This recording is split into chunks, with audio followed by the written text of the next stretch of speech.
স্বামী স্ত্রীর বিবাদ মেটাতে মন্ত্রী ঘনিষ্ঠ স্থানীয় তৃণমূল নেতা সালিশি সভায় নেতা আবার পেশায় সিভিক ভলেন্টিয়ার তার স্ত্রী তৃণমূলের পঞ্চায়েত সদস্য সালিশিতে মধ্যস্থতা না হওয়ায় যুবকের পরিবারের কাছে 2 লক্ষ টাকা চাওয়ার অভিযোগ। টাকা না দিলে অপহরণ করে রাখার অভিযোগ। তারপর পুলিশ উদ্ধার করলে অভিযোগপত্র থেকে নাম তুলে নেওয়ার জন্য ক্রমাগত হুমকি। রাতের অন্ধকারে দোকানে আগুন লাগিয়ে দেওয়ার অভিযোগ পেশায় সিভিক ভলেন্টিয়ার তৃণমূল নেতার বিরুদ্ধে। ঘটনায় ব্যাপক চাঞ্চল্য, আক্রান্তরাও তৃণমূল কর্মী। তালিবান রাজের অভিযোগ বিজেপির, অভিযোগ অস্বীকার তৃণমূল নেতার। অভিযোগের প্রমাণ আছে প্রশ্নমন্ত্রীর।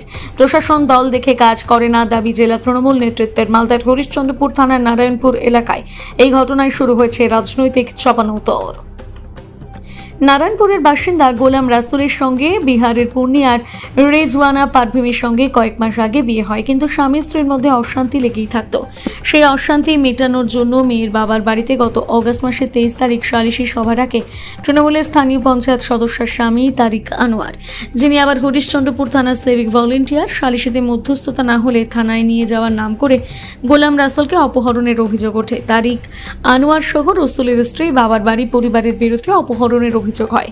বিহার থেকে গোলাম রাসুলকে উদ্ধার করে পুলিশ। তারপর অভিযোগপত্র থেকে তারিকের নাম সরানোর জন্য বারবার চাপ এবং হুমকি আসতে থাকে।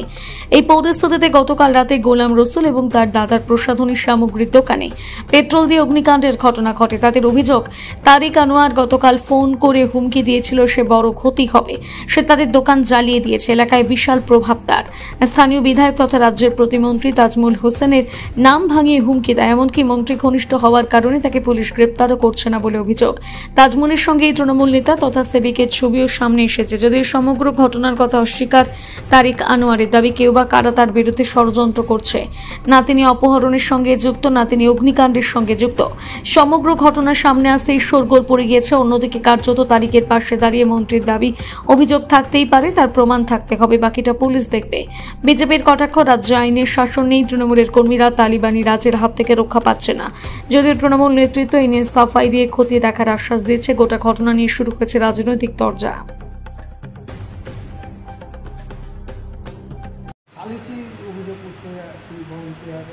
দেখুন কি অভিযোগ হয়েছে এটা রাজনৈতিকভাবে জানা সবার পক্ষে সম্ভব নয়। করবে, আমরা তো প্রথম থেকে দলের স্ট্যান্ড পরিষ্কার। আইন যেখানে যে ভঙ্গ করবে সে যে দলেরই হোক না, পুলিশ ব্যবস্থা নেবে, এটা আমাদের পরিষ্কার স্ট্যান্ড। মানে যে তারিক আনোয়ার এই উনি তো সিভিক ভলেন্টিয়ার, ওনার নামে অপহরণের অভিযোগ উঠছেন। ওই তো প্রশাসনিক ব্যাপার, প্রশাসন নিশ্চয়ই আইসি দেখবেন, ওখানকার আইসি আছেন, আইসি যদি না দেখেন এসপি সাহেব আছেন, উনি দেখবেন। গোলাম রসুলকে বিহার থেকে উদ্ধার করেছে পুলিশ। দেখেন এখানে পাশেই বিহার, ওখানে আন্তর্জাতিক অনেক চাপ, এই মানে দেশীয় অনেক, পাশাপাশি রাজ্য যা থাকলে যা সমস্যা হয় সেগুলো সমস্যা হয়েছে। এগুলো নিয়ে দলীয় কোনো বক্তব্য নেই। এখন কে সিভিক ভলেন্টিয়ার, কে কী করবে, তার জন্য দলীয় কোনো বক্তব্য থাকা উচিত বলে আমি মনে করি। এগুলো সব অভিযোগ করলে অভিযোগ প্রমাণ করতে হয়। এইসব বলছি তো, একটা মেলাইন করার চেষ্টা হচ্ছে, তৃণমূলকে মেলাইন করার একটা চেষ্টা হরিশ্চন্দ্রপুর জুড়ে হচ্ছে। ওখানে বিজেপি তার মদত দিচ্ছে, তার সঙ্গে কংগ্রেস সিপিএম আছে। আরে পশ্চিমবাংলার সবাই টিএমসি করে, সেটা বিষয় না, বিষয়টা সেটা না। পশ্চিমবাংলা সবাই টিএমসির সমর্থক, কারণ মমতাদি প্রায় 100টা প্রকল্পের মধ্যে সাধারণ মানুষকে যে সার্ভিস দিচ্ছেন, তৃণমূল ছাড়া অন্য কোনো দল নেই। আর বাকিরা এইসব গসিপিং করে আমাদের এই দলটাকে নষ্ট করার চেষ্টা করছে। দেখুন, সারা রাজ্যের মধ্যে তালিবানি শাসন চলছে। এই তৃণমূল কংগ্রেস যবে থেকে ক্ষমতায় এসছে পশ্চিমবঙ্গের মধ্যে, তবে থেকে শুরু হয়েছে তালিবানি রাজ। সুরক্ষিত সাধারণ মানুষ কেউ নয়, মহিলাও নেই, শিশুও নেই, সাধারণ মানুষও কেউ নেই। এমনকি তাদের দলের কিছু সংখ্যক নেতা কর্মীরাও নেই। তার কারণ যাদের প্রভাব আছে তারা কি করছে, আরেক গোষ্ঠীর উপর চড়াও হচ্ছে। মারছে তৃণমূল, মরছে তৃণমূল। কোন তৃণমূল মারছে? প্রভাবশালী তৃণমূল মারছে। যে মন্ত্রীর ঘনিষ্ঠ সে মারছে দুর্বল প্রকৃতির যে তৃণমূল কর্মী, তাকে। তো এখানটা 46 নম্বর বিধানসভার মধ্যে তার ব্যতিক্রম কিছু ঘটেনি। হরিশ্চন্দ্রপুর গ্রাম পঞ্চায়েতের অন্তর্গত নারায়ণপুর এলাকা, একটা সালিসি সভা বসেছে। আশ্চর্যজনক, ভাবতে পারছেন? আয়ে দিন তৃণমূলের নেতা কর্মীরা সালিসি সভা বসাচ্ছেন। ওনাদেরকে অনুমতিটা দিল কে? টাকার বিনিময়ে সালিসি সভা বসাচ্ছেন। দুর্ভাগ্যজনক ব্যাপার হরিশ্চন্দ্রপুরবাসীর। এই সালিসি সভা টাকার বিনিময়ে চলছে। তার কারণ কি? প্রভাবশালী মন্ত্রী তাদের সঙ্গে আছেন। তো এই কাজ বেশি দিন, দুর্বল প্রকৃতির মানুষ ছিল পরে তার দোকান পাট পুড়িয়ে দেওয়া হয়েছে। তিনি হরিশ্চন্দ্রপুর গ্রাম পঞ্চায়েতের স্বামী, যে সদস্য যে আছেন গ্রাম পঞ্চায়েতের যে সদস্য, ওনার স্বামী হলেন তারিক আনোয়ার।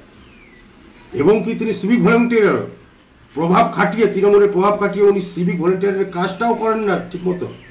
ভাবতে লজ্জা লাগছে কতদিন চলবে এই ধরনের প্রভাব, এই ধরনের দুর্নীতি, এই ধরনের সালিসি সভা। এর একটা নিরন্তর হওয়া উচিত। মানুষ সেই জন্য ঠিক করেছে যে এই সরকারকে বিতাড়িত দিতে হবে সুস্থভাবে বাঁচার জন্য। সুস্থভাবে যদি পশ্চিমবঙ্গের মানুষ, সারা রাজ্যের মানুষ যদি শান্তিতে বসবাস করতে চায়, তাহলে এই সরকারকে বিতাড়িত করতে হবে। সেটা জনগণ ঠিক করে নিয়েছে। আগামী দিনে 26-এ নির্বাচন বিধানসভার, সেই বিধানসভা নির্বাচনে জলাঞ্জলি দিবে এই সরকারকে পশ্চিমবঙ্গের মানুষ। এটা ঠিক করে নিয়েছে, শুধু সময়ের অপেক্ষা করছে যে 26-এ নির্বাচন কবে আসে আর কবে এই সরকারকে বিতাড়িত করে।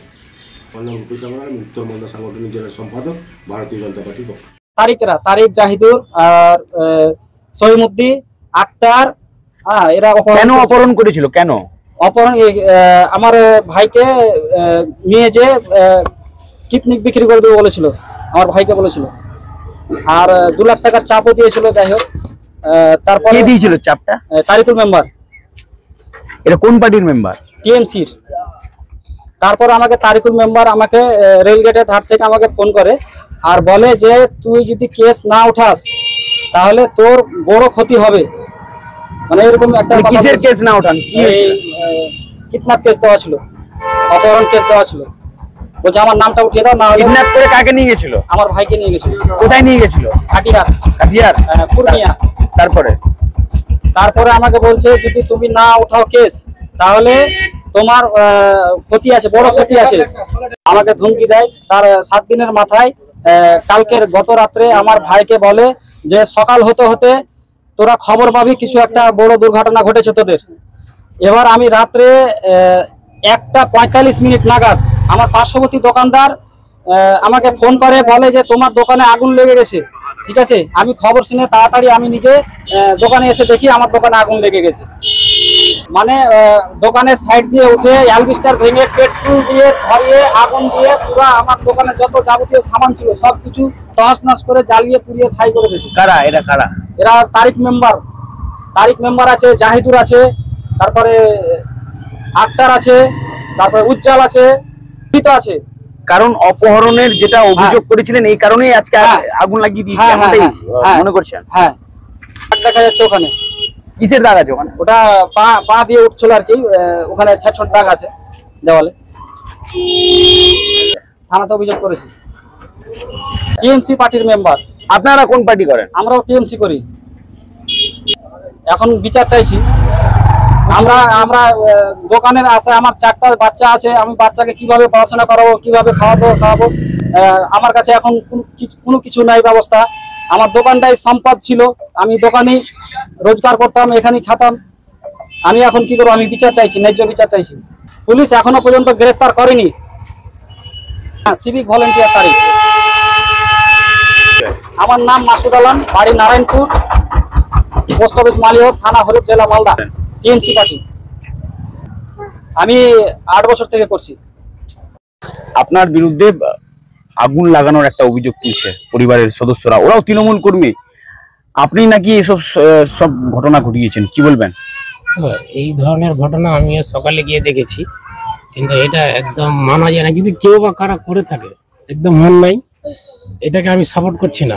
যদি কেউ করে থাকে এর তদন্ত হোক, আর উপযুক্ত শাস্তি আমিও চাই। কিন্তু আমার উপরে কেন করছে, আমার উপরে কোনো ষড়যন্ত্র থাকে বা কেন করছে সেটা বলতে পারছি। কিন্তু তাহলে আপনার বিরুদ্ধে অপহরণের একটা অভিযোগ তুলেছিল এর আগে কিছুদিন। ওটাও ভিত্তিহীন, ওটাও তদন্ত হোক। ওটা তো আমি বলছি যে আমি সবসময় সাপোর্ট, আমি এগুলো একই নাই, আমার এগুলো কোনোদিন রেপোর্টও নাই, এগুলো কাজ কোনোদিন জীবনও হয়নি আমার দ্বারাই। বলছি সালিসি সভা বসাতে চেয়েছিলেন, সালিসি সভার মাধ্যমে 2 লক্ষ টাকা চেয়েছিলেন পরিবারের কাছ থেকে, এমনটাই অভিযোগ করছে পরিবারের সদস্যরা, কি বলবেন? একদম ভিত্তিহীন। এটা কোনো প্রমাণ সাপেক্ষে যদি হয়, যা শাশুড়ি সেই পরিবারের এক ছেলেকে অপহরণ করে নিয়ে চলে যাওয়া হয়েছিল বিহারের দিকে, সেটা বিহারে কি ঘটনা ঘটেছিল? সেটা বিহারে ছিল, কিন্তু এই ব্যাপারে আমি চেষ্টা করেছিলাম এটাকে মীমাংসা করে দেওয়ার জন্য, কিন্তু ওটা মানে গ্রামে সালিসি সালিসি ডেকেছিল, ওরাই ডেকেছিল, ওরাই আমাকে ডেকে নিয়ে গেছিল। আচ্ছা। আমি ওটা চেষ্টা করেছিলাম সমাধান করে দেওয়ার জন্য, কিন্তু সেটা হয়নি। আমার চেষ্টা আমি ব্যর্থ হয়ে গেছে। জায়গাতে 2 লক্ষ টাকা চেয়েছিলেন? একদম কিছু না, 1 টাকাও বলতে পারবো না। তো আজকে আপনার বিরুদ্ধে আবার অভিযোগ হয়েছে একটা, যে আপনি নাকি আগুন লাগিয়ে দিয়েছেন। এটা একটা ষড়যন্ত্র, কেউ বা কারা করছে হয়তো আমার বিরুদ্ধে। কারা ষড়যন্ত্র, কাদের ষড়যন্ত্র দেখছেন আপনি, কি মনে হতে করছেন? পারে কেউ আছে ওদের সাথে, কেউ আমার বিরোধী কেউ হবে। আচ্ছা, ওরা কি তৃণমূল করে? আমার সাথে কোনোদিন ওরা নেই। কিন্তু ওরা তো বলছে যে আপনার সঙ্গে সেটা অনেক আমার জানামতে আমার সাথে কোনোদিন নেই।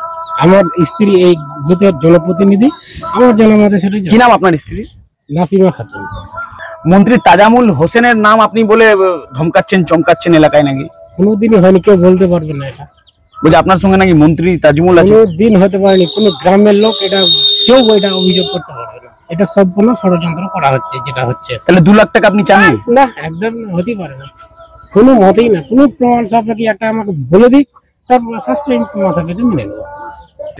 আমি তারিকুল ইসলাম, আমি সাধারণ মানুষের কাজ করি, এই বুথের জনপ্রতিনিধি মেম্বার। ঘটনা হলো যে আমার ছেলেকে অপহরণ করেছিল, তারিক মেম্বার দায়িত্ব নিয়েছিল। কিসের দায়িত্ব নিয়েছিল? দায়িত্ব নিয়ে সমাজে আমি সমাধান করে নেবো, মানে বিচার সালিশ করে নেবো। না পারি যদি, তাহলে আমি থানায় জমা দেবো ছেলেকে। এবার থানাতে জমা না দিয়ে ও যেখানকার ছেলে থেকে আসছিল অপহরণ হয়ে, ওখানে পৌঁছে দিয়েছে। এবার আমি বলছি আমার ছেলে কটার সময় আসবে, বলছে 4টার দিকে। 4টা পর্যন্ত থানায় থাকলাম, কোনো খবর হলো না। তারপরে খবর আসে যে ছেলে এসেছিল, ওখানে ছেলে পৌঁছে গেছে।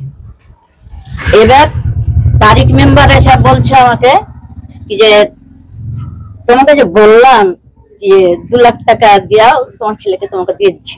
2 লাখ টাকা কে চেয়েছিল? তারিক মেম্বার। কিসের জন্য চেয়েছিল টাকা? ওটা ঘুষ। আচ্ছা, ঘুষ চেয়েছিল। হ্যাঁ, আমি ঘুষ দিব না কাউকে। এই তারিখটা কে? আমাদের গ্রামের মেম্বার। মেম্বার? হ্যাঁ, মেম্বার। ও স্ত্রী লোক তো মেম্বার হয়েছিল। হ্যাঁ, ওরে স্বামী। আচ্ছা, তারপরে আমাকে এসে ধমক দিছে কি আমার নামটা উঠিয়ে দাও। কিসের? আমি ওর থানায় নাম দিয়েছেন, ওই যে ছেলেকে অপহরণ করে গেছে। আচ্ছা, কিডন্যাপ করেছে ওই জন্য। তখন বলছে ধমক দিয়েছে কি যে আমার নামটা উঠিয়ে দাও, তোমার নাম আমাকে ছেলেটা এনে দাও, তোমার নাম উঠিয়ে দেবো। বলছে তুমি আমাকে কথা দিলে তো ছেলে উঠে দাও, তোমার ছেলে আমি উঠাও না, আগে নাম উঠাও। এটা কেমন কথা, নাম উঠাবো আগে ছেলে দাও আমাকে। তখন বলছে তুমি আমার কি একটা অপরাধ করলে, তোমার 4 থেকে 3 গুণ অপরাধ তোমাকে দেখিয়ে ছাড়বো আমি। আজকে দেখিয়ে দিলে কিন্তু ওটাও। কি করলো আজকে? আজকে আগুন লাগিয়ে পুড়িয়ে দিল, সব ধ্বংস করে দিল আমার ছেলের দোকান। তাই লাগিয়েছে একটু রোদের উপর আলমেস্টার ভাঙে ভেতরে আগুন ভরেছে। 3 দিন দাদাগিরি বাড়তি আছে। তারিখ দেখে গেছে আমার বাড়িতে এসে আমাকে ধমকি, তুমি আমার নামে কেস করেছো। তজিমুলের সঙ্গে ও ঘুরে তো আমার ঘটনাটা তুমি কেন্দ্র করে আমার ছেলের দোকানটা আগুন লাগে পুড়িয়ে দিলে। পুলিশ কোনো ইনচার্জ করে না, আসামি ঘুরছে, অ্যারেস্ট করে না, করে মন্ত্রী আমার হাতে যেটা ইচ্ছে সেটাই করবো আমি। বলছে মন্ত্রী? হ্যাঁ, ওর হাতে মন্ত্রী আছে, আমি ওর কিছু করতে পারবো না বলেছে। এলাকাতে এরকমই চমকাইছে গ্রামে। ছেলের ইয়াতে বন্দুক ধরেছিল কপালে কি তুই যদি আমাদের নাম ফুটিস তো তোকে যখন পাবো যে সময়তে হোক উঠিয়ে লোকে তোকে হজম করে দেবো। এমনি বলছে? হ্যাঁ, এরকম বলছে। সিভিল পুলিশ আছে ও। মানে ওনার স্ত্রী পঞ্চায়েত সদস্য? হ্যাঁ হ্যাঁ। আপনারা কোন পার্টি করেন আপনি? আমি হচ্ছে হ্যাঁ, 8 বছর ওর সাজা চাইছে।